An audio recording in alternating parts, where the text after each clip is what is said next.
Oi pessoal, tudo bem? Hoje a gente vai fazer um esqueminha um pouco diferente, né? Porque vocês estão primeiramente vendo a minha cara e fundamentalmente eu dei um corte na produção do código de direito canônico comentado, né? Que vai ter mais vídeo, vai ter vídeo na sexta manhã e no sábado, sexta de manhã e sábado de manhã, cedinho. Entre aspas, né? Cedinho que eu falo a hora que eu acordar. Então pode ser entre as 5 da manhã até as 10 da manhã.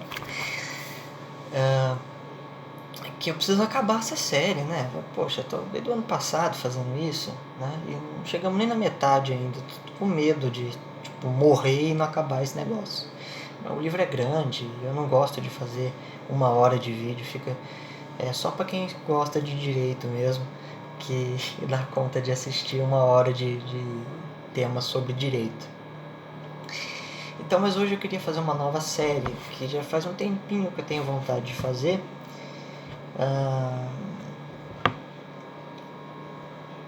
E que eu acho que vai ser bem legal. Vai ser provavelmente eu vou arrumar confusão por causa disso, mas eu gosto desse esporte, então não tem problema. A série se chama A é igual a o princípio de identidade. A minha ideia era a seguinte: como eu não sou um ecoterrorista, eu convivo com tecnologia, né? Então eu não vivo enclausurado. O que acontece é que no meio virtual criou-se uma espécie de submundo muito esquisito. Acho que os Discords eles são bons exemplos disso. De pessoas que arrogam para si uma inteligência e uma autoridade que não têm. Eles não conseguem bancar isso, né? Eles não têm a capacidade de, dado o questionamento, conseguir sustentar alguma teoria, alguma hipótese, alguma coisa que eles viram em algum livro. São pessoas assim, elas são semi-analfabetas, elas leem mal, são monoglotas, só leem português, entendeu? E edições de bolso, sobretudo, né? Tem uma dificuldade muito grande de interpretação de texto, é muito esquisito, né? Então, assim, o que eles desenvolvem a nível da internet não entra em conexão com níveis acadêmicos, né? Então fica destoado as duas coisas. E nem a nível brasileiro, e olha que as nossas universidades nem são muito boas, né? Tipo, a gente não tem nenhuma universidade no top 100, né? A USP já foi, ela acabou perdendo para a UBA, né? Buenos Aires e tal. Conseguiu perder para a Argentina de Milei. Isso aconteceu, tá bom? Parabéns aos envolvidos. Então, assim, é um universo muito esquisito, só que vende bem, olha só que bacana, né? Porque hoje em dia todo mundo tá na internet, né? Então o cara não vai assistir tipo, um simpósio de alguma universidade europeia, isso não vai acontecer, até por uma questão de linguagem e tal. E isso é uma coisa ruim, porque eu acabo falando um pouco mal da minha categoria, né? Mas na revolta do cidadão comum contra os formadores de opinião, eu geralmente fico do lado do cidadão comum, né? Na minha experiência pessoal, eu descobri que o cidadão comum costuma ser muito mais inteligente que os formadores de opinião do Brasil. Então a ideia da série é, basicamente, eu vou passar aqui objeções e refutações a uma dada sentença, um conjunto de sentenças, pode ser um argumento, por exemplo, né, ou uma tentativa de Fórmula 1.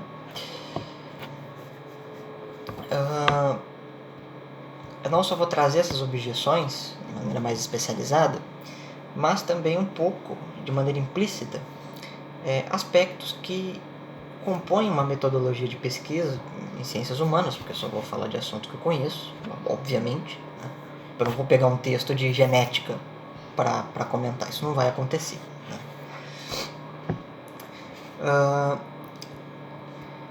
E que essa metodologia, enquanto ciência, ou enquanto processo de construção de ciência, ela permite que você consiga ter um conhecimento decente a respeito do objeto que você estuda. Ou seja, o pessoal que vai servir como fornecedor de conteúdo aqui para essa série, né, as pessoas que vão aparecer nessa série, elas não entendem, elas não manjam de ciência, elas não entendem ciência, né, ciências humanas, ciências bíblicas, enfim, de modo geral, elas não entendem disso, elas não sabem estudar isso, elas não sabem como é que estuda, como se produz coisa nesse sentido. Elas não conseguem. E, fundamentalmente, o grande problema que isso gera é um conteúdo medíocre, um conteúdo equivocado, um conteúdo falacioso, um conteúdo errado do começo ao fim, né? São pessoas que se esforçam muito para conseguir errar em coisas que as pessoas geralmente não erram, né? Então não tem, é totalmente descolado com a realidade dos estudos que já foram produzidos e que são produzidos até hoje em vários espaços, digamos, profissionais, mas eu não gosto muito desse termo, só que é o melhor termo que eu encontrei para o momento. Então, assim, o objetivo é muito claro. Eu vou reagir a algumas coisas que aparecem por aí, que querem arrogar para si alguma autoridade, né, que querem mostrar que tem razão em alguma coisa e não tem exatamente porque não sabem estudar, né? Então, não só o equívoco ao assunto, mas a incapacidade de conseguir estudar e produzir alguma coisa de qualidade, alguma coisa que faça sentido, exatamente por não conhecer metodologia de pesquisa, né? Então a gente vai estudar assuntos para não ficar parecido com tal pessoa, né? A série é A igual a A, mas a gente vai tentar ficar diferente dessas outras pessoas, né? Foi uma ironia que eu consegui encontrar aí e que provavelmente alguns ouvintes mais antigos vão dar risada, porque a gente tem um tipo de humor muito peculiar aqui no canal. A começar quando eu fiz aquele vídeo sobre exercício de vida madura e comecei a fazer piada com o Bill Cosby, então coisas da vida. Mas enfim, o episódio de hoje vai ser estudando teologia mariana para não ficar parecida com o Juan Oliveira. Juan Oliveira é uma pessoa formada em Direito e que sequer apologeta do protestantismo, né? Eu conheço alguns apologetas de protestantismo, né? C.S. Lewis, o Alvin Plantinga, o Alston, o Craig. E esse cara é um pouco diferente desses autores aí, em questão. Talvez a definição dele de apologética seja diferente, né? A página dele é mais relativa à lacração do que propriamente a apologética, né? Não sabe o que é apologética propriamente dito. É um sujeito talvez, provavelmente monoglota, ele só lê em português em edições de bolso, sabe? Então, tipo, assim, a Suma Teológica em edição de compêndio, né? Ele é aquele cara que compra livros, a coleção da Patrística da Paulus, sabe? Aquela verdinha, e acha que tá abafando a banca. Tá estudando pra caralho, tá sabendo muito, né? Mas o pessoal que vai aparecer aqui é mais ou menos desse nível, tá? Então, se você não estiver muito interessado, eu vou entender. Eu gostaria que você assistisse, mas se esse tipo de gente te dá asco, eu entendo. Eu vou sentir falta da sua visualização, mas eu não posso te obrigar a isso, porque seria tortura, né? Eu estaria cometendo um crime. E falando em crime, eu só vou falar do Juan, tá bom? Dos comentários do Juan. Porque se eu for pegar o comentário dos seguidores do Juan, aí vai ser um vídeo de direito, né? Tipo, mostrando como as pessoas cometem crime de escárnio por motivo de fé religiosa com tanta frequência no Instagram, né? Na verdade, o Instagram é capaz que mais ocorre crimes, depois do Discord, obviamente. No Discord acontece mais crimes, sobretudo crime contra a honra. Vai falar só do Juan, esquece os seguidores dele, né? Porque se o Juan já é desse jeito, você imagina os seguidores. Mas é certo, como diria o Mário Ferreira dos Santos, é inevitável de certos professores, certos alunos, né? Cara, erguendo um pouco a índole do camarada aqui. Eu não sei se ele é pastor. Na verdade, essas únicas informações que eu tenho é que aparecem no feed do Instagram dele, na página inicial. Ele criou uma página, tem uma quantidade razoável de seguidores. Chamado Um Terço de Heresia. Não sei se foi uma piada com 2 dedos de teologia do Iago Martins, mas lá ele vai colocar as heresias católicas romanas, né? Uma apologética contra o catolicismo romano. Eu não sei qual é a ideia dele, mas enfim, tem bastante comentários lá de lacração, como eu disse, né? Usando um termo aí que o nosso querido Vitorelli está usando bastante, a lacração de direita, a lacração de esquerda, né? O pessoal que tenta fazer comentários jocosos na esperança disso funcionar como um argumento dedutivo, quando a gente sabe que não, né? Até estava comentando isso com o pessoal da Acrópole, né? O pessoal ele pega termos específicos de lógica, argumento, falácia, e ele define do jeito que ele quer e usa isso a granel, né? A torta e direito. Então, por exemplo, quando você pedir para ele definir o que é um argumento, ele não consegue. Ele não consegue dizer que é um conjunto de proposições, onde algumas são chamadas de premissa e pelo menos uma é chamada de conclusão. Falácia, por exemplo, tem as informais e as formais. As formais elas têm algum defeito na regra de inferência. As informais elas fazem uma dedução indevida, que não tem implicação material. É por isso que é chamado de informal. Eles não conseguem definir isso, mas eles usam os termos, né? No dia que as teses da cultura woke de apropriação cultural chegarem em lógica, esse pessoal vai ser cancelado com requinte de crueldade, né? No caso aqui, ele decidiu fazer alguns comentários a respeito de um livro do Santo Afonso de Ligório, As Glórias de Maria, né, que foi publicado no século XVIII com o título Le Glorie de Maria, né, que foi escrito originalmente em italiano, né, e, bom, provavelmente você que está ouvindo já sabe bastante sobre o Santo Afonso de Ligório, muito provavelmente você sabe bastante sobre Mariologia, mas, para quem não sabe, vou fazer uma pequena introdução. Santo Afonso de Ligório foi um santo do século XVIII, um santo muito importante aí, porque ele fez um tratado de teologia nomológica em muitos volumes, e isso deu uma espécie de sistematização de algumas teorias éticas que foram discutidas no período escolástico, mas nunca foram sistematizadas do jeito que o Ligório fez, né? Então a grande obra dele é essa. E esse livro, propriamente, As Glórias de Maria, ele publicou no mesmo século, porque na época estava tendo alguns problemas com o jansenismo. Eu até já fiz um vídeo sobre o jansenismo, né, alguns casos em que os jansenistas não estavam errados e eles foram mal interpretados por alguns cardeais, e até questiona a possibilidade de ter alguma tentativa de macular a reputação deles, né? Em alguns casos eles estavam equivocados, obviamente, em outros nem tanto. Em alguns casos eles foram acusados de algumas heresias presentes no Sententia do padre Jensen, mas essas sentenças não consideradas heréticas não estavam no livro, né? O vídeo se chama Coisas Estranhas Acontecendo, né? Que você pode consultar aí no canal. É um dos vídeos mais legais que eu fiz, eu gostei muito de fazer aquele vídeo. Foi bem divertido, teve uma recepção muito boa, o pessoal ficou bem interessado no assunto, a gente conversou bastante sobre, né?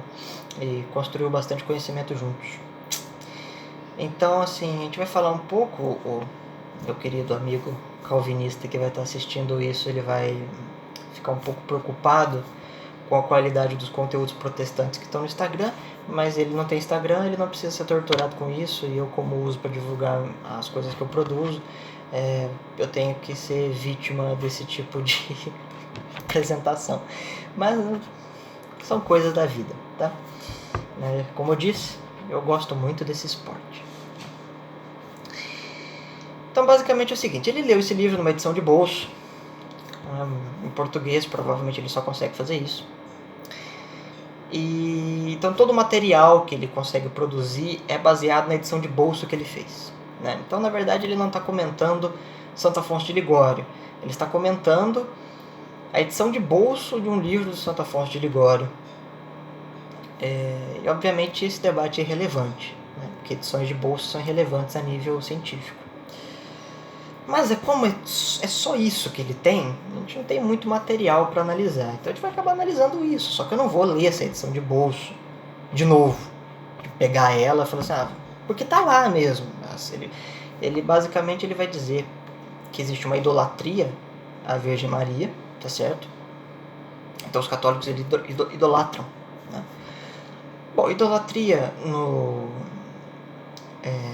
sentido etimológico, latino da palavra, significa que é uma veneração ao ídolo, né?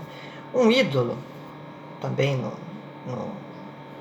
sentido etimológico, agora já voltado para raízes gregas clássicas, né? Apesar que aparece também em grego koiné, com a mesma grafia, inclusive. O Novo Testamento foi escrito em koiné, e você consegue encontrar esses termos lá também, né? Sobretudo nas cartas paulinas, já que ele trabalha um pouco com isso. Os Filipenses, por exemplo, é uma carta que trabalha um pouco com isso. Os Romanos também. O ídolo é basicamente uma espécie de divindade pagã na qual você faz alguns sacrifícios, tá? O Oriente Semítico também tinha isso, tá? Os gregos chamavam isso também de daimon, tá bom? Os semíticos usavam um termo muito comum, né? Você pode consultar algumas informações sobre isso numa Bíblia protestante, inclusive, a King James com o Estudo Roman. Ele fala um pouco da etimologia da palavra balins, né? Da qual se deriva até alguns nomes de demônios presentes na demonologia judaico-cristã. No caso aí, eu não sei, porque assim, eu não sei qual que é o domínio de português que o Juan tem. Mas caso ele, eu acho pouco provável, mas caso ele esteja falando no sentido etimológico, então a tese dele basicamente seria a de que a Virgem Maria é tratada como um ídolo, um balim, uma divindade pagã, na qual se presta culto e faz sacrifícios, só que dentro da Igreja Católica. Então seria difícil conectar isso com o cristianismo, já que a Igreja Católica ela é monoteísta, né? É Deus, é um Deus trino, né? Pai, Filho e Espírito Santo, mas não tem como fazer sacrifícios e adorações à Virgem Maria ou algum santo, alguma coisa do gênero, né? Não faria sentido isso, né? Então a gente vai tratar a tese dele assim. Ele está dizendo que é o caso que a Virgem Maria é cultuada como uma divindade. A gente vai tratar assim, não tem como. Eu teria que perguntar para ele, mas eu não quero fazer isso. Ou talvez eu faça, vai saber. E ao mesmo tempo, ele vai pegar o texto do Ligório e vai dizer, olha, a idolatria está aqui, é um exemplo de um santo católico incentivando essa idolatria e fornecendo subsídios para que essa idolatria aconteça, e que é importante que essa idolatria aconteça, embora não com o nome de idolatria, obviamente, mas a idolatria está aí, no texto do Ligório, que é um santo importante para a Igreja Católica Apostólica Romana, obviamente. E aí ele pega o livro e faz alguns recortes de páginas de alguns textos do Ligório, ou não do Ligório, eu já vou explicar isso mais pra frente. E ele solta lá e fala, bom, agora filho, eu estou usando as palavras do Ligório a respeito dessa idolatria que está acontecendo, ele está incentivando, não tem como você discordar disso, né? Só que por ser edição de bolso, obviamente tem erros de tradução. E é por isso que a gente aprende outros idiomas, para a gente poder ler nos originais e não ter perigo da gente fazer interpretações levianas, com edições levianas, feitas apenas para ganhar dinheiro. Afinal, essas editoras são empresas, elas precisam lucrar. Talvez a grande consequência penosa de ler em edições de bolso é você acabar gastando muito tempo e continuar sem saber nada a respeito do assunto. E pior, achando que está sabendo algo porque leu o livro. Então, para a gente não ficar parecido com isso, a gente lê no original. Isso é uma lição importante aí para as pessoas que querem mexer com ciência. Beleza? Um dos termos que chama a atenção do Juan, e ele coloca isso várias vezes, é o termo onipotência.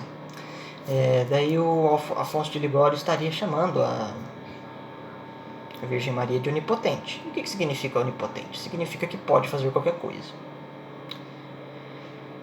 Ou que tem poder para fazer muitas coisas, porque a gente sabe que onipotência não significa poder para fazer qualquer coisa, porque é impossível fazer qualquer coisa. Por exemplo, Deus não poderia levantar uma pedra, criar uma pedra que ele mesmo não poderia levantar. ou Deus não poderia deixar de ser Deus. Isso aí entra nas categorias de perfectibilidade e defectibilidade, que aparece no Filosofia Concreta do Mário Ferreira dos Santos, né? Deus não pode fazer essas coisas porque seria ilógico, e Deus não é ilógico, porque a ilogicidade não é um atributo do qual se você tem, você é perfeito, mas sim um defeito, e Deus não tem defeitos, né? O raciocínio é esse, né? E que faz todo sentido, aliás. Mas se no caso a onipotência seria definida de um jeito tomista, por exemplo, né, do Todo-Poderoso, do Adonai e tal, se a Virgem Maria tem isso, ela seria uma deusa. E o que é absurdo dentro do cristianismo, obviamente. E o Afonso de Ligório está usando esse termo, é no mínimo temerário. Né? E se ele estiver realmente dizendo isso no sentido literal da coisa, tá aí uma boa prova de idolatria. Né? Até aqui tudo bem. O problema é que às vezes que o Afonso de Ligório usa o termo, ou quando ele cita algum autor que usa o termo, o original italiano está diferente do que ele cita na página dele, na página pessoal dele. Tem duas, eu falei, né? Aquela Terço de Heresia e a página pessoal dele, que é Juan Oliveira mesmo. Pois bem, se você vai procurar no documento original, você encontra 5 passagens, basicamente, tirando as que o índice onomástico, que já era feito no século XVIII, bem nas coxas, porque, né, enfim, era uma outra época, uma tecnologia bem inferior à nossa para produzir índices onomásticos. Mas tirando esses, que são apenas repetições das grafias, onde é que estão as páginas e o termo aparece em qual página, pegando o corpo do texto mesmo, o grosso do conteúdo, a gente tem aqui na página 35 o exemplo de uma expressão.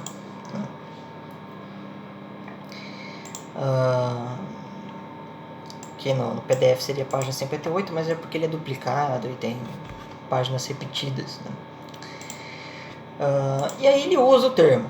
Tá? Aqui no caso, a primeira vez que ele usa o termo, no texto da edição de bolso está traduzido errado. Lá ele atribui o termo onipotente a Maria. Mas na verdade no italiano aqui está na ordem inversa da oração e tem um vocativo que está no meio da frase. Os italianos têm essa mania, tá? Os franceses também. Os franceses são até piores, tá? Aquele livro do Girard que eu tô lendo é todo na ordem inversa da oração. Estudar tropologia em francês na ordem inversa da oração está sendo um martírio, tá? Mas aí o Afonso de Ligório solta isso aqui, ó. Non mi dite, c'è un onnipotente aiutare, perché io fo, c'è fiete onnipotente, ed ottenere quando devirate del vostro Dio. Quando o cara traduziu, eu não sei quem traduziu a edição que o rapaz leu, ele traduz como Maria sendo onipotente. Mas a tradução desse trecho aqui não tem absolutamente nada a ver com isso. Como eu disse, talvez a grande consequência penosa de se ler em edições de bolso é exatamente ler péssimas edições. Porque ele diz assim, ó: não me diga que você não pode me ajudar, porque você é, por aquele que é onipotente, ele está se referindo a Deus, aquela que ajuda em potência ao vosso Deus. Ou seja, ela é uma auxiliadora criada pelo onipotente, que seria Deus. Aparece nos Salmos, né? Que a sombra do onipotente esteja sobre ti, a sombra do Todo-Poderoso esteja sobre ti, o Senhor Deus dos Exércitos, né? E que você pode me ajudar em vosso Deus. O vosso Deus seria o Jesus Cristo mesmo. Então, cadê o trecho que fala que ela é onipotente? Não tem. Você fala, tem alguma parte do texto que fala? Tem, olha só. Mas olha como é que é esquisito o jeito que ele trata o negócio. Quando a gente vai na página 60, aparece de novo o termo. Aparece de novo. E tá assim, ó. Ó Maria, vo fete onipotente, ghiacci il vostro figlio, vorti ornovi con fare fulvio tutto quello che vo volete. Se você pegar a edição de bolso, vai falar que a Maria é onipotente. E no começo parece que é isso que está dizendo mesmo. Você pega assim, ó Maria, fostes feita onipotente. Pronto, provado. Mas aí você vai continuar lendo, aparece assim: pela graça de vosso Filho. Opa, então ela não é onipotente. No sentido tomista do termo. Ela não pode ser onipotente, no sentido porque Deus ele é incriado. Se a Maria é onipotente, ela também teria que ser incriada. Só que ela foi criada, que ele está falando, ó, criada pelo vosso Filho. Feita onipotente, criada pelo vosso Filho. Então, Jesus Cristo. Então tem duas hipóteses aqui. Ou o Juan não sabe o significado de onipotente, porque o Afonso está usando num sentido diferente do que ele entende, ou o próprio Afonso não sabe o significado de onipotente. Então aí vemos uma hipótese. Quem que não sabe o significado da palavra onipotente? Santo Afonso de Ligório ou Juan? No caso aqui eu vou dizer que é o Juan, e eu vou explicar por quê. A gente vai continuar a procura do termo onipotente para satisfazer a tese do Juan. E por enquanto essas duas passagens não ajudaram em muita coisa. Isso aparece de novo na página 87. Tá? Aqui no caso já não é uma frase do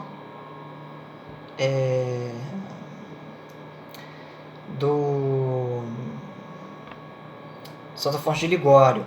Na verdade é uma citação presente no Giacomo Monaco, tá? Que foi um doutor grego da igreja, né? Bem antigo. Ele é do século I. Tá? E o Giacomo ele diz o seguinte: Poiché de fe la vo, in fugo mie nemici, e ponendo loro come feconda la vostra protezione, il vostro aiuto onipotente sicuramente in ventelo. Né? Aqui é uma oração que o Giacomo fez, dizendo o seguinte: né? Eu posso derrotar meus inimigos, pois você me defende dos meus inimigos, e podendo me ajudar, e podendo contar com sua proteção e vossa ajuda onipotente, né, aparece esse termo, certamente eu conseguirei vencê-lo. Os inimigos aqui que ele está falando, na página anterior, na 86, ele fala os inimigos infernais, os espíritos infernais, que a Maria poderia ajudá-lo com seu todo poder, proteger a pessoa dos inimigos infernais. O que isso tem a ver com onipotência? Não sei. Parece o termo, mas ele não define. Né? E é uma citação do Giacomo, não uma frase do Afonso de Ligório, como ele coloca no post que ele fez no Instagram. Né? Então isso acontece várias vezes. Ele pega citações de santos no livro do Ligório e apresenta como se fosse do Ligório. A gente não vai entrar muito em detalhes porque isso não é relevante para o meu argumento. Tá? E também não é relevante para o argumento do Jean. Então não vou colocar nem na minha boca nem na dele, porque isso não seria gentil de ser feito.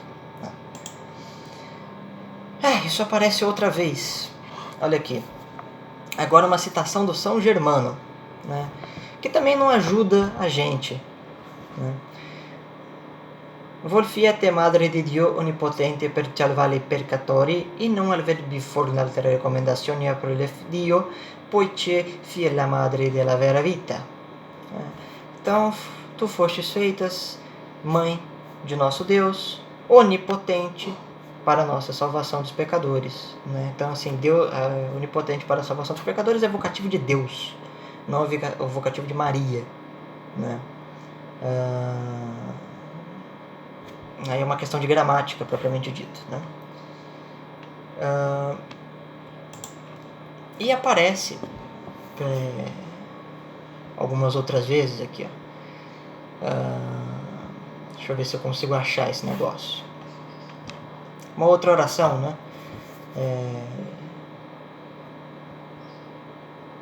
C'è onipotente, fatta onipotente Maria, offendono pertanto pertevero, c'è dove in figlio. Né? É a mesma continuação da oração do Germano, tá? Chamando a Maria de detendo toda a potência, né? Se isso significa onipotente literalmente, né? Aquela que detém toda a potência. É grande merda. Né? Só que aí você vai me perguntar, mas por que ele usa esse termo se esse termo é tão estranho e geralmente atribuído a Deus? Porque esse livro, logo no começo, o Santo Afonso de Ligório ele vai dizer, já que os jacinistas diziam que não se podia ter veneração à Virgem Maria, que isso era herético, o nosso querido Santo Afonso de Ligório vai pegar a tese do São Boaventura a respeito da Mariologia, né? Ele foi um dos pioneiros em Mariologia, na escolástica, e a tese do São Boaventura implica alguns conceitos escolásticos que também aparecem no São Tomás de Aquino, que o Boaventura reproduz, tá bom? Tem um outro jeito de explicar isso mais facilmente, utilizando Francisco Soares, só que o Ligório não cita o Francisco Soares, eu teria que entrar em lógica modal alética e eu não vou fazer isso, tá bom? Porque eu estou fazendo um vídeo a respeito do Juan Oliveira e não a respeito do Tasso Licurgo, então eu também tenho que adaptar um pouco a linguagem, se um dia o cara assistir ele conseguir entender pelo menos, né? E o que acontece? A tese do Boaventura a respeito da potencialidade da Virgem Maria parte da premissa que ela tem alguns poderes. E ele puxa esses poderes a partir das intercessões reconhecidas pela Igreja Católica, né? Talvez o Juan poderia dizer que foram todas ações do demônio, mas ele teria que se dizer que o demônio curou uma pessoa, então ele fez um bem a ela, e é meio difícil você defender um argumento onde o diabo resulta em algum bem, porque daí você teria que entrar em concordância com a tese universalista de que tem algo bom no diabo que pode ser utilizado para ser salvo depois, e aí o inferno poderia ser esvaziado. Isso é bem difícil de defender. Então a gente não vai entrar nesse rolo do universalismo. A gente vai continuar com a tese do Boaventura, entender que a premissa dele é no mínimo plausível, logicamente. Mas aí vem algumas distinções, porque a Maria, no caso, ela não tem esse poder em ex natura rei, na natureza própria da coisa. Ou seja, esse poder ele não é causa formal da Virgem Maria. Então você não consegue, o São Boaventura ele defende os poderes da Virgem Maria por distinções escolásticas. Você vai precisar de 3 aqui. Você vai precisar do Propter Quid, você vai precisar do Propter Quia e você vai precisar do confundamento abiálio, tá? No caso do Propter Quid, a Virgem Maria ela é causa da ação divina, né, porque ela foi criada. Pelo Propter Quia, você descobre que ela tem alguns poderes e que ela produz alguns efeitos. Só que ela não é causa primeira. É Deus que é causa primeira dos poderes dela. Então ela foi agraciada com algum desses poderes, tá certo? E portanto ela é um ser abiálio, ou seja, ela não é necessária, ela é um ser contingente, mas que recebe poder da ação divina por conta da própria vontade de evolução divina. Aí você teria que perguntar para Deus por que ele decidiu nascer na Galileia naquela época e por que tinha que ser Maria, não poderia ser outra pessoa. Quando você morrer, você encontrar com ele, você pergunta para ele. Eu não sei responder, ninguém no mundo sabe responder isso. É só o santo querer do nosso Deus. Não tem muito o que fazer e também não tem muito o que discutir, né? Afinal de contas, a vontade dele é sempre predominante. E o Ligório explica isso. Ele pega essa tese do Boaventura, ele cita o Boaventura e ele põe aqui na página 113 o seguinte, né? Essendo no sempre vero cedo del figlio e onnipote per natura, la madre onnipotente per la grazia, e se di avere fuciole quando della madre niente negale per l'anagle del figlio, come le appunta la rivelazione di Santa Brígida. Ele fala um pouco da revelação da Santa Brígida, que Jesus tinha falado exatamente isso para Santa Brígida, mesmo que o Santo Afonso ou São Boaventura havia escrito alguns séculos antes, num tratado de filosofia. Então aqui ele diz, né, que o filho é onipotente pela sua natureza, né, in natura rei, né, in natura rei no caso, né, declinação do latim, pela própria natureza, mas a Maria é onipotente pela graça, pela ação divina ela recebe poder. E daí? Qual que é o problema disso? É claro que ela tinha poder, pô. Ela pariu o Filho de Deus. Né? Então, assim, dizer que isso é idolatria é um não sequitur. Tipo, não é possível, com a proposição do Ligório, Maria onipotente pela graça, não é possível você deduzir que isso é uma idolatria e nem que isso é algo que deve ser repetido. É só uma sentença baseada em ontologia. Só que muito provavelmente o Juan não sabe filosofia. E dificilmente conseguiria fazer uma análise de texto no original, porque muito provavelmente ele só deve saber português. Então fica difícil, né, combater a insanidade. E isso aparece de novo, mais uma vez, lá na página 212, na oração final de São Germano, que ele usa o mesmo termo que ele tinha usado na página 87. Então, na verdade, o Afonso de Ligório aqui está puxando a tese do Boaventura, dizendo que a Virgem Maria ela tem poderes, que ela recebeu de Deus. Então Deus concedeu a ela poderes, mesmo que ele concedeu alguns apóstolos para curar pessoas e coisas do gênero, né? Então a intercessão à Virgem Maria, a oração à Virgem Maria, ela procura em dois motes, né? Primeiro, como o Thomas Kempis e o Padre Montfort argumentaram, você imitar as virtudes da Virgem Maria para ser um cristão melhor, né? Na Imitação de Maria e no Tratado da Verdadeira Devoção à Virgem Maria. E um segundo ponto, que é o ponto que toca São Boaventura e que o Santo Afonso de Ligório repete, de que a Maria ela tem esses poderes, né? Então ela pode ajudar pessoas com esses poderes porque Deus concedeu a ela a liberdade de ter esses poderes. E aí, para você questionar isso, você não tem que questionar o texto do Ligório, você vai ter que entrar numa discussão muito mais chata, que é se as curas que foram atribuídas à Virgem Maria foram feitas pela Virgem Maria. Só que isso não dá para você avaliar lendo um livro do Afonso de Ligório numa edição de bolsa em português. É um outro tipo de discussão, da qual o tipo de leitura que ele faz simplesmente é inócua e não serve para absolutamente nada. Não contribui para alguma coisa nesse sentido, certo? Bom, tem uma outra citação que ele me chamou muita atenção quando ele coloca no texto, que é assim, ele diz assim, o Império de Maria, todos estão sujeitos, subordinados ao Império de Maria, até o próprio Deus, porque Deus faz tudo que a Maria ordena, né? O que acontece assim, de fato, essa citação ela é herética, realmente, né? Faz sentido, só que ela não está no livro, pelo menos não no original italiano. Então, se você na verdade, essa citação não é do Afonso de Ligório, é do São Bernardino de Siena, que é um outro santo, e no original italiano ele não diz isso. Na verdade, ele diz uma coisa bem diferente. Ele diz o seguinte: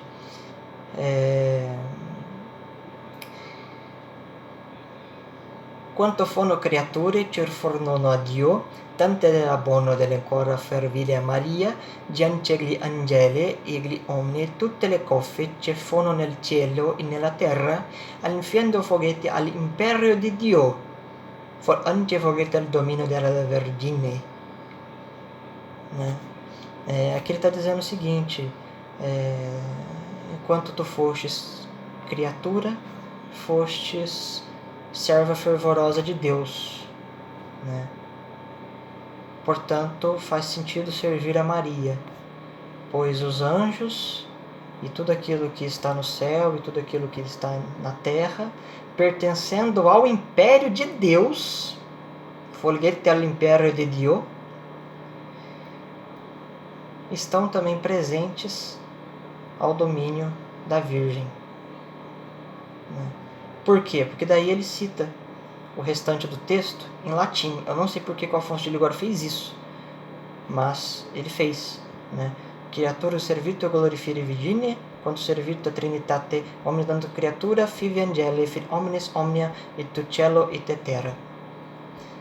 Eu não sei porque que ele põe esse pedaço em latim, ele não traduz, mas toda criatura servito glorifiere Virginie, quanto servito Trinitate, significa literalmente que todas as pessoas servem de algum modo a Virgem Maria na medida que servem a Trindade,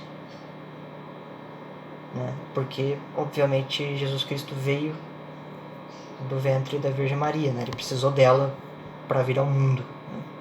Ou se ele poderia ter vindo de outro modo, ele ao menos decidiu vir através dela, ele quis, ele escolheu ela. Então, essa citação, né, você pode ver ali, ele fala assim, o Bernardo de Siena diz que todos servem ao império de Maria, até mesmo Deus. Na verdade, está dizendo que tudo que está dentro do império de Deus, de certa forma, está no domínio da Virgem, porque toda criatura que serve a Trindade serve de alguma forma a Virgem.